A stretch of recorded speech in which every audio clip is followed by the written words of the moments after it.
Hello dear students, here our next lecture of class 10th subject biology chapter 3rd how do organism reproduce। ठीक है, organism कैसे reproduce करते हैं ये हमने इसका आइडिया ले लिया था।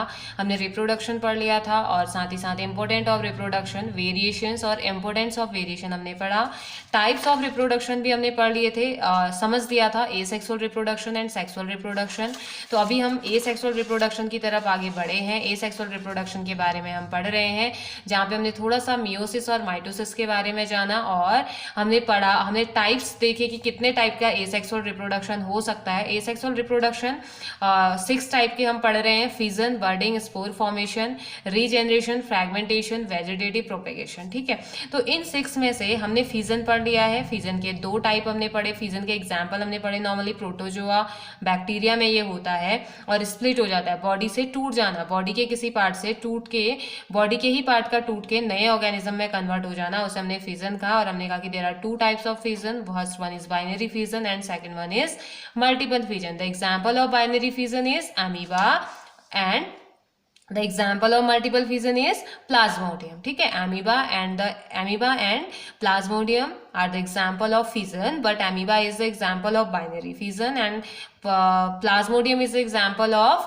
multiple fission। ठीक है, लेकिन कभी कभी आपसे एक क्वेश्चन पूछा जाता है या कभी कभी आपको दिखेगा कि amoeba में भी मल्टीपल फिजन का एग्जाम्पल आपको दिया गया है। ठीक है, तो अंडर फेवरेबल कंडीशन amoeba क्या करता है, मल्टीपल फिजन भी करता है, बट आपके कोर्स के अकॉर्डिंग अभी amoeba सिर्फ बाइनरी फिजन करेगा और प्लाज्मोडियम मल्टीपल फिजन करेगा। ठीक है, इसके साथ ही साथ हमने बडिंग की भी बात कर दी थी। बडिंग हमने किस में पढ़ा था, बडिंग हमने हाइड्रा में पढ़ा। हमने कहा कि पेरेंट की बॉडी में एक छोटा सा बड, स्मॉल आउटग्रोथ निकल के आता है और उस आउटग्रोथ को हम बड कह देते हैं। वही बड धीरे धीरे पेरेंट की बॉडी में मैच्योर होता है और आफ्टर मैच्योरेशन जब कंप्लीट मैच्योर हो जाएगा तो पेरेंट की बॉडी से हट जाता है। ठीक है, और उसके बाद कंप्लीटली नए ऑर्गेनिज्म में कंप्लीट हो जाता है। और इसका दूसरा एग्जाम्पल हमने यीस्ट देखा था, जिसमें एक कंडीशन थी सेपरेट हो जाता है पेरेंट की बॉडी से, दूसरी कंडीशन पेरेंट की बॉडी से सेपरेट नहीं हो पाता है, तो एक लॉन्ग चेन का फॉर्मेशन वो करता है। ठीक है, तो आई होप आपको ये समझ में आ गया है। तो आज हम अपना next type of asexual reproduction पढ़ेंगे। थर्ड टाइप का जो है उसे हम बोलेंगे स्पोर फॉर्मेशन। ठीक है, आज हमने क्या पढ़ना है, स्पोर फॉर्मेशन। स्पोर फॉर्मेशन के बारे में आज हम पढ़ने वाले हैं, जो कि एसेक्सुअल रिप्रोडक्शन का ही क्या है, टाइप है। ठीक है, तो आपकी बुक में स्पोर फॉर्मेशन का डायग्राम आपको दिखाया गया है। देखिए, ये थोड़ा सा आगे पीछे शायद हमारा हो रहा है, तो इट्स ओके। 6 टाइप के आपकी बुक में भी हैं और 6 टाइप के मैं भी आपको बताऊंगी। आगे पीछे शायद हो जा रहा है। तो स्पोर फॉर्मेशन इन राइजोपस, ऐसे कुछ आपको दिखाया गया है। ये राइजोपस है, म्यूकर भी इसे कहते हैं, इसके पास स्पोर है। ये these are the spores, this is sporangium. तो अभी कैसे होता है, क्या होता है, ये हम पढ़ेंगे। थोड़ा सा डायग्राम देख लीजिए। तो देखिए अब स्पोर फॉर्मेशन में होता क्या है। ठीक है, स्पोर फॉर्मेशन है क्या, तो इस प्रोसेस में पेरेंट की बॉडी प्रोड्यूस करती है हंड्रेड्स ऑफ स्पोर। ठीक है, जैसे कि ऐसे नॉर्मल सा एक सिंपल सा डायग्राम मैं आपको बना के दिखाती हूँ।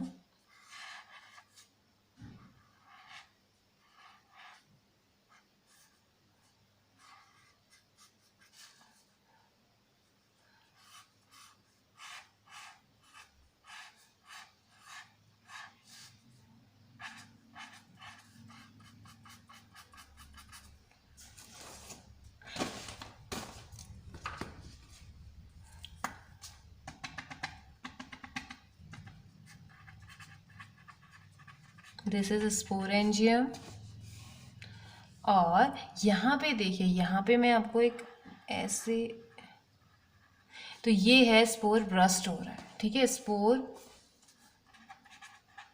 इज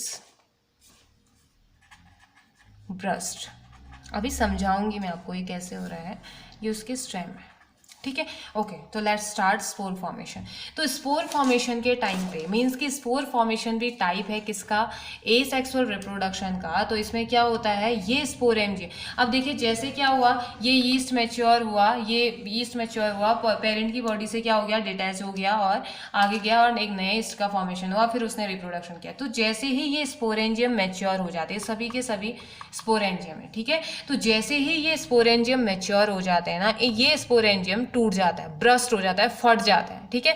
और जैसे ही ये फटता है ना, इससे 100 से लेके 1000 तक छोटे छोटे माइन्यूट टाइनी माइक्रोस्कोपिक स्पोर्स क्या होते हैं, रिलीज होते हैं। माइक्रोस्कोपिक है, ऑब्वियस सी बात है, हमें नहीं दिखाई देने वाले हैं, ठीक है। तो ये हमारे एयर में हमेशा प्रेजेंट रहते हैं, ऑलमोस्ट हर टाइम ये हमारे एयर में प्रेजेंट रहते हैं। और जैसे ही कंडीशन फेवरेबल आएगी ना इन स्पोर्स के लिए, जैसे ही कंडीशन फेवरेबल होगी वैसे ही क्या कर देते हैं, ये ग्रो करना स्टार्ट कर देते हैं। और जो मेन एग्जाम्पल है स्पोर फॉर्मेशन के, वो हमारे राइजोपस और म्यूकर होते हैं, ठीक है। राइजोपस और म्यूकर इसका एग्जाम्पल है। और अब इसमें होता क्या है ना, आपने स्पोर फॉर्मेशन देखा है, आपको पता है, आपने स्पोर को फॉर्म होते हुए देखा है, आपने देखा है कैसे ये अटैक करते हैं। तो आप सोच रहे होगे कि हमने कैसे देखा है। तो देखिए, कभी कभी इसी को क्या कहा जाता है ना, जो टाइनी स्पोर्स होते हैं ना, उन्हें क्या कहा जाता है, ब्रेड मोल्ड। आई थिंक मैंने आपको ये 9th क्लास में भी आपको कहीं पे समझाया था ब्रेड मोल्ड के बारे में, कैसे वो अटैक करता है।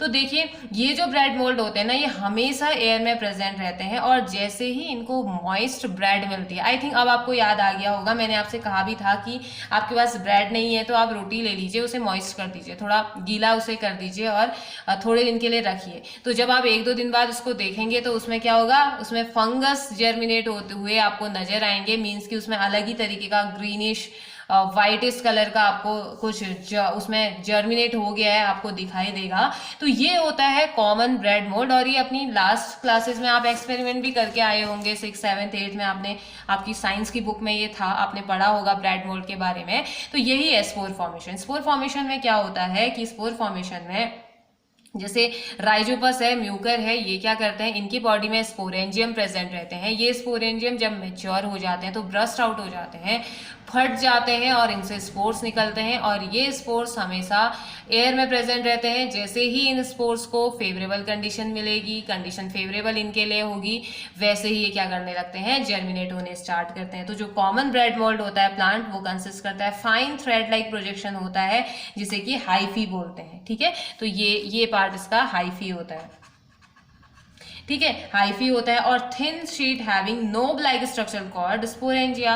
तो ये नोब लाइक स्ट्रक्चर जो होता है इसका, इसे स्पोरेंजिया कहा जाता है। हर एक स्पोरेंजियम कंटेन करता है 100 से 1000 के अमाउंट में स्पोर। और जब ये ब्रस्ट हो जाते हैं, छोटे छोटे स्पोर्स इनके जर्मिनेट होने लगते हैं और फिर और ज्यादा स्पोर्स का फॉर्मेशन होता है और ये कुछ इस तरीके से जर्मिनेट होते हैं। कुछ ये होता है स्पोर फॉर्मेशन, एसेक्सुअल रिप्रोडक्शन का टाइप, ठीक है। तो चलिए देखते हैं आपकी बुक में इसके बारे में क्या दिया गया है, आपकी बुक में क्या कहा जा रहा है, थोड़ा सा इसके बारे में जानते हैं। तो इसमें कहा जा रहा है, even in many simple multicellular organism specific reproductive part can be identify. तो कुछ सिंपल मल्टीसेलर ऑर्गेनिज्म जो है, मतलब कि सिंपल मल्टीसेलर ऑर्गेनिज्म भी जो है, उनमें भी स्पेसिफिक रिप्रोडक्टिव पार्ट को आइडेंटिफाई किया गया है, उसमें देखा जाता है। जैसे कि हमने राइजोपस में देखा, the thread like structure that develop in the bread in activity 8.2। आपको एक्टिविटी 8.2 में आपका क्या है, देखिए, चलिए देख लेते हैं एक्टिविटी 8.2 हमारी क्या है, ठीक है। बोल रहा है wet a slice of bread, वही जो मैंने आपको अभी बताया, एक ब्रेड नहीं है तो रोटी को आप वेट कर लीजिए, and keep it in a cool moist and dark place, observe the surface of the slice with a magnifying glass, record your observation for a week. तो उसके लिए आपने एक ब्रेड लेना है, उसे थोड़ा सा गीला करना है, उसे ठंडी, मॉइस्ट और डार्क जगह में रखना है, अंधेरी वाली जगह में रखना है। और उसके बाद थोड़े दिनों बाद उसकी जो सरफेस है उसको, या अगले दिन उसकी सरफेस को क्या करना है आपने, मैग्नीफाइंग ग्लास तो आई थिंक होगा ही, बॉक्स में भी मिलता है ना हमारे, तो मैग्नीफाइंग ग्लास से आपको ऑब्जर्व करना होता है। ये ऑब्जर्व करेंगे, 1 हफ्ते तक आपने इस रिकॉर्ड को ऑब्जर्व करना है, ठीक है। जब आप रिकॉर्ड ऑब्जर्व करेंगे ना, आपको कुछ नहीं आपको मीन्स कि जो दिखेगा, कुछ तो क्यों नहीं दिखेगा, कुछ दिखेगा आपको, लेकिन जो आपको दिखेगा ना, वो आपको यही राइजोपस ही दिखने वाला है, फंगस ही आपको दिखने वाली है, ठीक है। तो बोल रहा है are the hyphae of the bread mould. तो जो आप ऑब्जर्वेशन आपको दिखेंगे वो हाइफी दिखेंगे, ब्रेड मोल्ड के हाइफी, यानी कि इसी राइजोपस के जो हाइफी वाला पोर्शन है ये आपको नजर आने वाला है, उस ऑब्जर्वेशन में आपको दिखाई देगा। They are not reproductive part, ये रिप्रोडक्टिव पार्ट नहीं होते हैं। On the other hand the tiny blob on a stick structure are involve in reproduction. तो जो ये छोटे छोटे ये जो नोब लाइक स्ट्रक्चर होते हैं ना, ये छोटे छोटे, ये इसके क्या होते हैं, ये इन्वॉल्व होते हैं रिप्रोडक्शन में, ठीक है। द ब्लॉब्स आर स्पोरेंजिया, इनको क्या कह दिया जाता है, स्पोरेंजिया कहा जाता है, जिसमें कि सेल्स होते हैं, या इन सेल्स को क्या कहते हैं, स्पोर्स। स्पोर्स, ठीक है, जिसमें सेल्स या स्पोर्स प्रेजेंट रहते हैं, that can eventually develop into new Rhizopus individual, जो कि आगे जाके नए राइजोपस को फॉर्म करने की कैपेसिटी रखते हैं। और जो स्पोर होते हैं वो थिक वॉल से कवर रहते हैं जब तक कि वो अपने फेवरेबल कंडीशन में ना आ जाए। The spores are covered by thick walls that protect them until they come into contact with another moist surface and can begin to grow। ये तब तक प्रोटेक्शन में रहते हैं जब तक कि ये किसी मॉइस्ट सरफेस के कांटेक्ट में ना आ जाए। जैसे ही मॉइस्ट सरफेस के कांटेक्ट में आते हैं ना, वैसे ही वो कवरिंग इनकी टूट जाती है, प्रोटेक्टिव कवरिंग, और नए स्पोरेंजियम में नए राइजोपस के फॉर्म में ये ग्रो करना स्टार्ट करते हैं। ठीक है, तो अब तो आ गया ना आपको स्पोर फॉर्मेशन समझ में। क्या होता है, स्पोर्स जो स्पोरेंजियम है वो टूट जाता है, स्पोर्स को रिलीज करता है, और उन स्पोर्स को जहाँ पे मॉइस्ट कंडीशन दिखेगी, मॉइस्ट सरफेस दिखेगा, वहां जाएंगे और वो जर्मिनेट हो जाते हैं। ठीक है, तो ये तो था क्या, स्पोर फॉर्मेशन। ठीक है, स्पोर फॉर्मेशन के बाद नेक्स्ट हमने क्या पढ़ना है, नेक्स्ट हमने पढ़ना है रीजेनरेशन। तो रीजेनरेशन, री मीन्स दोबारा, जनरेशन मीन जनरेट होना, तो फोर्थ वन इज रीजेनरेशन। तो आइए जानते हैं रीजेनरेशन के बारे में। रीजेनरेशन क्या होता है, रीजेनरेशन कैसे होता है, कौन से ऑर्गेनिज्म में रीजेनरेशन होता है, इसकी बात अब हम करते हैं। ठीक है, तो अब देखिए रीजेनरेशन का मीनिंग है operating new organism from the parent organism. Parent के बात वही आती है बेटा, यहाँ पे गैमेट्स तो है नहीं, पेरेंट की बॉडी ही है, पेरेंट की बॉडी से ही नए ऑर्गेनिज्म का फॉर्मेशन होना एसेक्सुअल रिप्रोडक्शन है, और ये अलग अलग तरीके से कैसे फॉर्म हो रहा है हम ये पढ़ रहे हैं। ठीक है, तो रीजेनरेशन का मीनिंग क्या है, generating new organism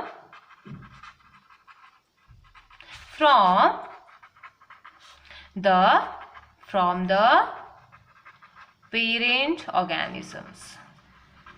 So the process in which the parent body is divided into various body parts, तो एक ऐसी प्रोसेस जहां पे को पेरेंट की बॉडी बहुत सारे पार्ट्स में डिवाइड हो जाती है, due to any cut and a new organism is produced from that body part, this process is called regeneration। तो regeneration एक ऐसी प्रोसेस जिसमें पेरेंट की बॉडी बहुत सारे पार्ट्स में डिवाइड हो जाती है, और किसी कट की वजह से, किसी प्रॉब्लम की वजह से, या किसी इंजरी की वजह से, या मैच्योर होने की वजह से। ठीक है, तो वहां से क्या हो जाता है, वो जो कटे हुए पीस है ना, वो एक कंप्लीट नए ऑर्गेनिज्म का फॉर्मेशन कर देते हैं। तो जो एग्जाम्पल है इसका हाइड्रा और हाइड्रा, देखिए हाइड्रा में हमने बर्डिंग भी पढ़ी थी, है ना, और हाइड्रा रीजेनरेशन को भी शो करता है। ठीक है, हाइड्रा और प्लानेरिया क्या करते हैं, रीजेनरेशन भी शो करते हैं। तो अब देखिए इनमें क्या होता है ना, अगर हम इनकी बॉडी के एक पार्ट को कट कर दें, तो जो एग्जाम्पल है रीजेनरेशन के, प्लानेरिया सबसे अच्छा एग्जाम्पल माना जाता है रीजेनरेशन का। अगर इन ऑर्गेनिज्म की बॉडी को हम नंबर ऑफ पीसेस में कट कर देना, तो इनकी बॉडी क्या करती है, हर एक पीस नए ऑर्गेनिज्म में, कंप्लीट ऑर्गेनिज्म में नया पार्ट अपना बनाता है, या कंप्लीट ऑर्गेनिज्म में कंप्लीट हो जाता है। ये प्लानेरिया में देखा जाता है। प्लानेरिया एक फ्लैट वॉर्म होता है। चलिए देखते हैं, प्लानेरिया का एग्जाम्पल हमने कहीं और भी पढ़ा था, याद कीजिए, प्लानेरिया। ठीक है, ये एक फ्लैट वॉर्म होता है। ठीक है, इसमें कैसे रीजनरेशन हो रहा है मैं आपको डायग्राम के थ्रू आपको दिखाती हूँ। ठीक है, तो इसमें पहले मैं बता देती हूँ होता क्या है। ये प्रोसेस है, इसके पास पावर है रीजनरेशन की, प्लानेरिया की बॉडी के पास। ठीक है, इसकी बॉडी को कट कर दिया जाता है और इसकी बॉडी के थोड़े पार्ट्स कर दिए जाते हैं, और यहाँ पे जैसे ही इसकी बॉडी को कट कर दिया जाता है ना, इसकी बॉडी में माइटोसिस स्टार्ट हो जाता है। Mitosis division means increasing the number of cells. तो नंबर ऑफ सेल्स क्या हो जाती हैं, इसमें कंटिन्यूसली इंक्रीज होना स्टार्ट कर देती है। और जो रीजनरेशन है वो is not exactly the same as reproduction, because most simple animals would not depend on being cut into pieces to be able to reproduce। तो लेकिन हम ऐसा नहीं कहेंगे कि सारे ऑर्गेनिज्म में ऐसे होता है कि पार्ट कट कर दे रहे हैं और फिर नया ऑर्गेनिज्म बनेगा। बहुत सारे ऑर्गेनिज्म रीजनरेशन नहीं कर सकते हैं। ठीक है, किसी की बॉडी में रीजनरेटिंग पावर होती है, किसी की बॉडी में नहीं होती। अगर ह्यूमन बीइंग की एक मान लो फिंगर कट कर दी, तो ये फिंगर थोड़ी ना नया ह्यूमन बीइंग बनाने वाला है ना। तो अब प्लानेरिया में ये होता है। ठीक है, किसी किसी ऑर्गेनिज्म की बॉडी में ये होता है, वो रीजनरेशन की पावर शो करते हैं। और प्लानेरिया कहाँ मिलता है, ये फ्रेश वाटर में मिलता है, और स्लो मूविंग जो स्ट्रीम्स होती हैं वहाँ ये मिलता है। ठीक है, बहुत ग्रेट पावर होती है रीजनरेशन की, और नंबर ऑफ पीसेस में जब इनको कट करेंगे तो रीजनरेट हो जाएगा। कंप्लीट प्लानेरिया में ये कन्वर्ट हो जाता है, इसके मिसिंग पार्ट्स को ये बना देता है। कैसे बनाएगा ये देखते हैं डायग्राम के थ्रू, ठीक है। एक डायग्राम बनाते हैं हम। ये है, मैं एक रफ डायग्राम प्लान एरिया का बना रही हूँ, ठीक है।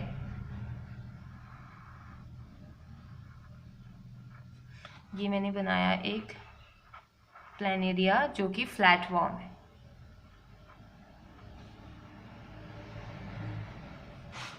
अब देखिए इसकी बॉडी को हम कट कर रहे हैं। इसकी बॉडी को कट कैसे किया, हमने इस पार्ट को कट कर दिया,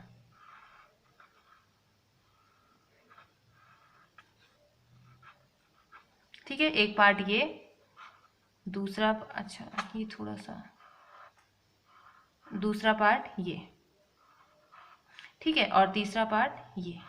हमने इस प्लान एरिया को 3 पार्ट्स में कट कर दिया। अब देखिए इंटरेस्टिंग क्या है इसमें, इंटरेस्टिंग ये होगा कि अब ये माइटोसिस डिवीजन, ये भी माइटोसिस डिवीजन और ये भी माइटोसिस डिवीजन, इतनी जल्दी जल्दी ये माइटोसिस डिवीजन को करते हैं, इनमें क्या होने लगता है, रीजेनरेशन। यहाँ पे भी रीजेनरेशन, यहाँ भी रीजेनरेशन, यहाँ भी रीजेनरेशन। और देखिए इंटरेस्टिंग चीज क्या होने वाली है, ये भी बना कंप्लीट प्लान एरिया,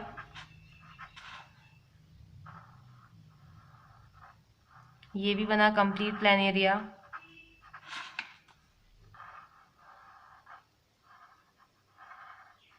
और ये भी बना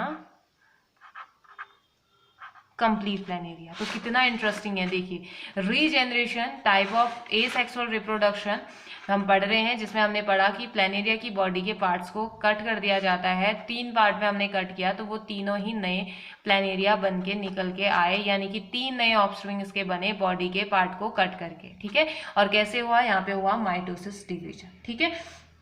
तो ये कैसे ग्रो करता है, कैसे इसमें रिप्रोडक्शन होता है, ये हमने देखा। कंप्लीट प्लानेरियल वॉर्म यहाँ पे को बन गया है। और जो रीजनरेशन है किसी भी ऑर्गेनिज्म की, इसकी बॉडी के पार्ट को कट कर दिया जाता है। ग्रोथ और डेवलपमेंट इसमें होती है, पहले सेल्स को कट किया जाता है बॉडी के पार्ट्स को, और ये रैपिडली बॉल्स ऑफ सेल बनाते हैं, मतलब कि बहुत ज्यादा अमाउंट में माइटोसिस होगा ना तो बहुत ज्यादा नंबर में सेल्स बनते हैं, बॉल्स ऑफ सेल्स बनते हैं। और फिर ये अपनी प्रॉपर प्लेस में जाते हैं, कहाँ पे कौन सा सेल जाएगा, वो प्रॉपर प्लेस में जाते हैं और एक कंप्लीट नए ऑर्गेनिज्म का फॉर्मेशन इसमें हो जाता है, ठीक है। तो कुछ इस तरीके से रीजनरेशन होती है। तो ऐसे ही प्लानेरिया और हाइड्रा भी करते हैं, मल्टीसेलर ऑर्गेनिज्म है जो कि रीजनरेशन की पावर रखते हैं।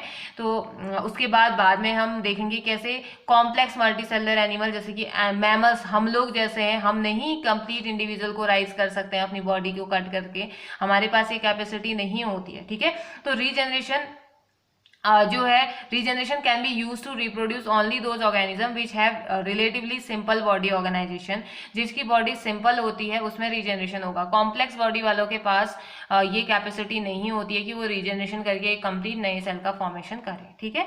तो जैसे रीजनरेशन की कैपेसिटी हमारे पास होती है, लेकिन सिर्फ इतनी, जैसे हाथ कट गया तो वाउंड हीलिंग होगी, रीजनरेट हो जाएगा, यहाँ पे की सेल रीजनरेट हो जाएगी, ठीक है।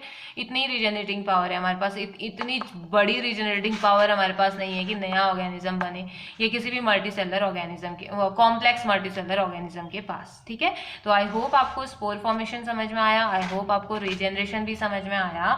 तो इसके बाद अब हम क्या पढ़ेंगे, रीजनरेशन के बाद अब हम पढ़ते हैं फ्रैगमेंटेशन, ठीक है। एसेक्सुअल रिप्रोडक्शन की 5th मेथड, जिसे कि हम क्या कहते हैं, फ्रैगमेंटेशन, ठीक है। तो फ्रैगमेंटेशन के बारे में अब हम जानते हैं।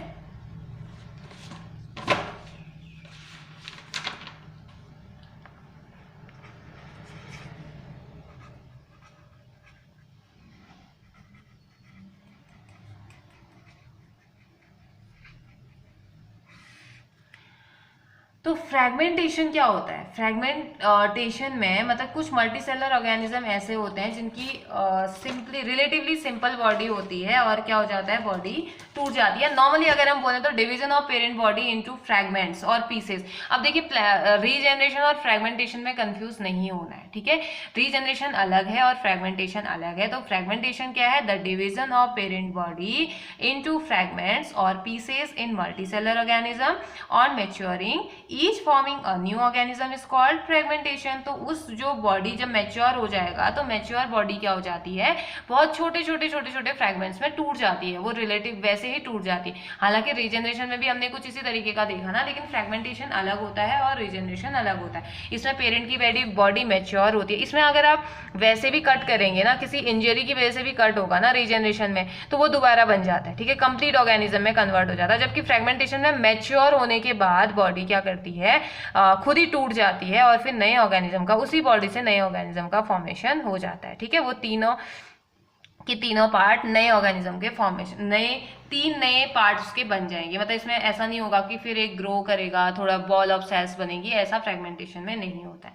तो ये कॉमनली स्पाइरोगायरा एक एल्गी होता है, उसमें ये देखने को मिलता है। कौन सी प्रोसेस, फ्रेगमेंटेशन की प्रोसेस, ठीक है। तो यहाँ पे क्या होता है, आप लिख सकते हैं division of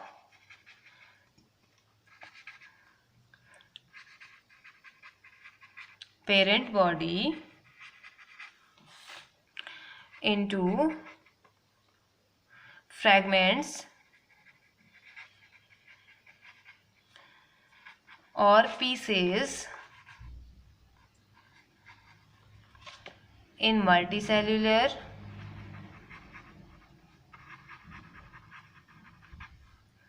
organisms on maturing, जब वो मैच्योर हो जाते हैं, each forming a new organisms is called fragmentation, ठीक है। और एग्जाम्पल ऑफ फ्रेगमेंटेशन, स्पाइरोगायरा,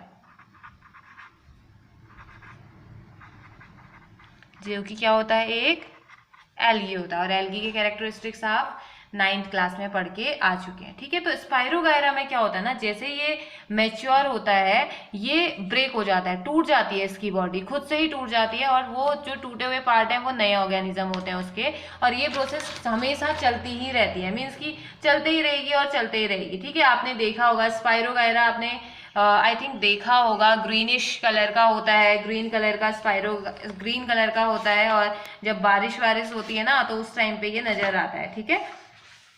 और स्पाइरोगायरा हमें उस टाइम पे नजर आता है जब आप पॉन्ड वाटर या लेक से पानी लाते हैं ना, तो वो डार्क ग्रीन कलर का आपको दिखाई देता है, तो उसमें फिलामेंटस स्ट्रक्चर होते हैं।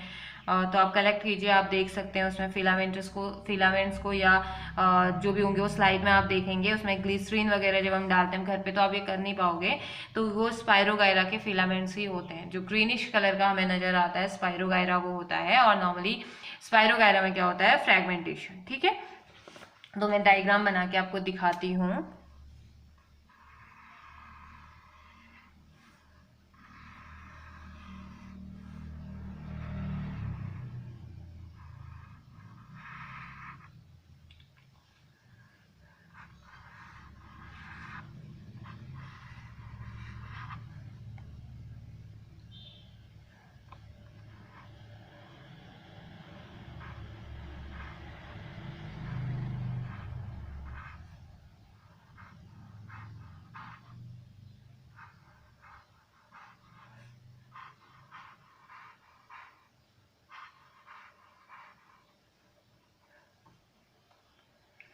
तो ये क्या है, ये है एक मैच्योर स्पाइरोगायरा,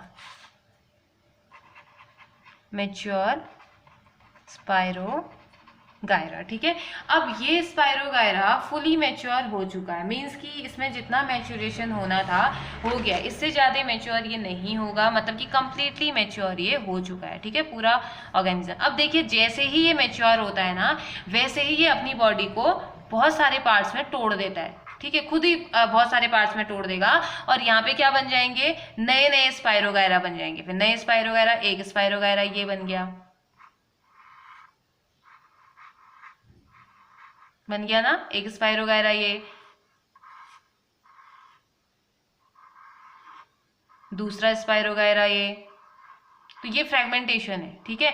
उसमें तो अलग था ना, उसमें क्या करता है, ये वाला पार्ट ग्रो करता इतना बड़ा बनता, फिर इसमें ऐसा नहीं है, ये अब नया ही है, ठीक है। जितने पार्ट टूटते ही वो नया पार्ट बन गया, ठीक है, नया स्पाइरोगायरा बन गया, ये है।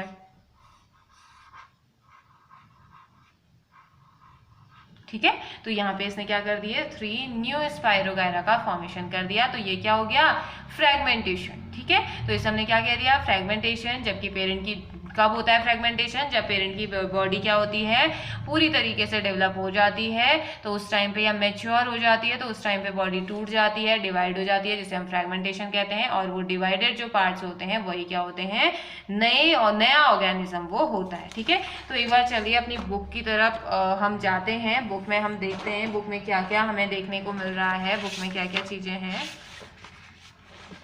तो देखिए आपकी बुक में फिजन दिया हुआ है, फर्स्ट फिजन के बारे में दिया, इसमें एग्जाम्पल आपको दे रखा है, देखिए एमीबा का, ठीक है, एमीबा। और दूसरा बाइनरी फिजन लेशमानिया में भी दे रखा है, ठीक है, लेशमानिया भी हमने एग्जाम्पल पढ़ा था ना, तो उसमें भी दे रखा है, जो कि काला आजार जो बीमारी होती है उसको कॉज करता है। फिर आपको दिया है यहाँ पे, देखिए आगे पीछे हो गया था ना, हमने तो बर्डिंग पढ़ी थी, लेकिन यहाँ पे फ्रेगमेंटेशन जो अभी अभी हमने पढ़ा है, पूरा in multi cellular organism with relatively simple body organisation simple reproductive method can still work. Multi cellular organism जो कि सिंपल बॉडी ऑर्गेनाइजेशन के साथ होते हैं, उनमें सिंपल रिप्रोडक्टिव मेथड अभी भी काम करती है, या सिंपल रिप्रोडक्टिव मेथड भी काम करती है। जैसे कि स्पाइरोगायरा होता तो मल्टी सेलर है, लेकिन सिंपल बॉडी के साथ होता है। For example simply breaks up into smaller pieces upon maturation, जैसे ही मैच्योर होता है वैसे ही अपनी बॉडी को छोटे छोटे पार्ट्स में डिवाइड कर देता है। Can we work out the reason for this based on what we saw in activity 8.4। तो 8.4 में देखिए वही है जो एक्टिविटी मैंने आपसे बोला, collect water from a lake और pond that appear dark green and contains filamentous structure. तो पॉन्ड वाटर या लेक अगर आपके आसपास कहीं है, तो वहां से आप क्या करते हैं, पानी को, वाटर को कलेक्ट करते हैं, और ऐसा पानी ऐसी जगह से जहाँ पे को डार्क ग्रीन कलर के या फिलामेंटस स्ट्रक्चर आपको नजर आ रहे हैं।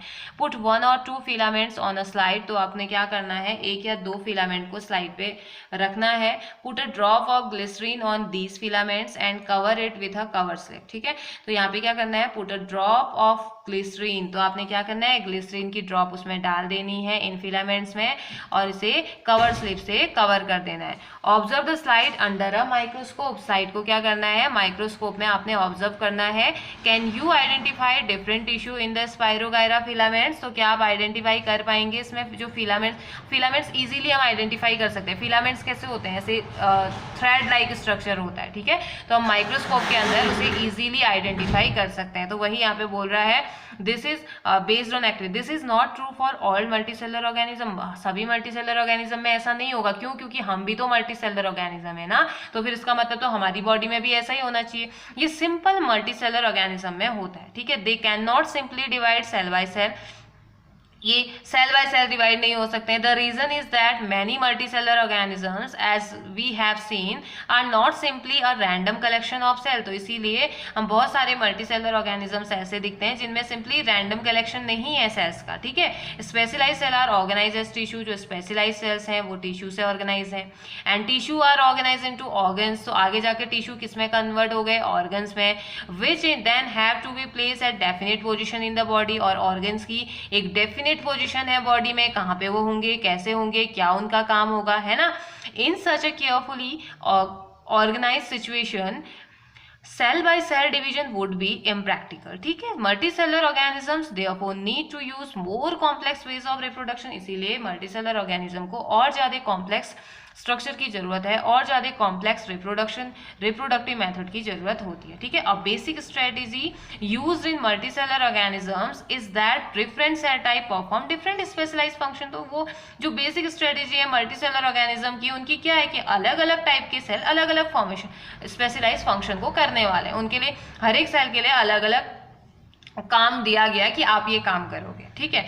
फॉलोइंग दिस जर्नल पैटर्न, इनको इस जर्नल पैटर्न को फॉलो करते हुए reproduction is such organism is also the function of a specific cell type. तो जो रिप्रोडक्शन है इस टाइप के ऑर्गेनिज्म में, ये भी क्या है, एक स्पेसिफिक सेल टाइप है, एक टाइप स्पेसिफिक टाइप का सेल इनमें प्रेजेंट रहता है। How is reproduction to be achieve from a single cell type. एक सिंगल सेल टाइप से कैसे रिप्रोडक्शन को अचीव किया जा सकता है, कैसे नए ऑर्गेनिज्म को अचीव किया जा सकता है। If the organism itself consist of many cell type, क्या होगा अगर ऑर्गेनिज्म खुद ही बहुत सारे सेल टाइप को फॉर्म कर रहा है। तो the answer is that there must be a single cell type in a organism that is capable of growing, proliferating and making other cell type under a right circumstances। तो इसका मतलब ये हुआ कि अगर आपकी बॉडी में बहुत सारे सेल्स भी है ना, तो उस टाइम पे ये होगा कि वो ऑर्गेनिज्म के पास वो जो सिंगल सेल होगा ना, वो इतना कैपेबल होगा, वही एक सेल इतना कैपेबल होगा, वही, इसके अलावा कोई सेल इतना कैपेबल नहीं होगा कि वो दूसरे सेल टाइप को बनाने की कैपेसिटी रखता हो, जब उसको राइट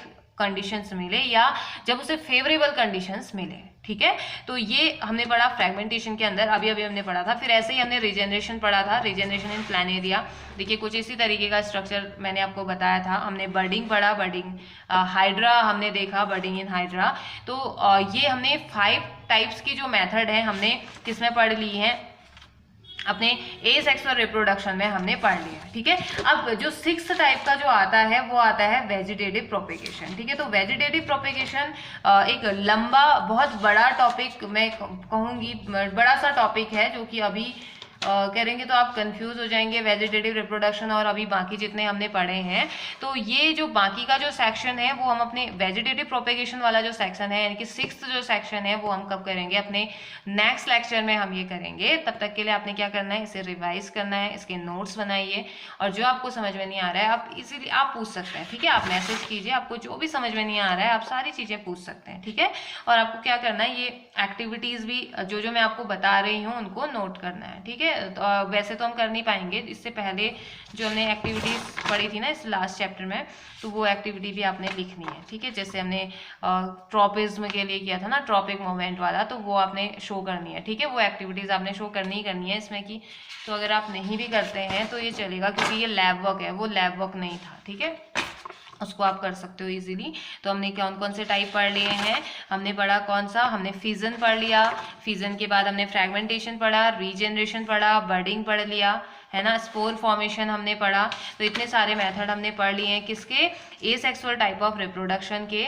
और इसके बाद हमने एक और एसेक्सुअल रिप्रोडक्शन का टाइप पढ़ना है, वो है हमारा क्या, वेजिटेटिव प्रोपेगेशन। और साथ ही साथ आपको देखो बॉक्स में आपको कुछ दिया गया है, टिश्यू कल्चर के बारे में बताया गया, तो हम टिश्यू कल्चर के बारे में भी पढ़ेंगे हमारे नेक्स्ट लेक्चर में। ठीक है, तो हैव ए नाइस डे।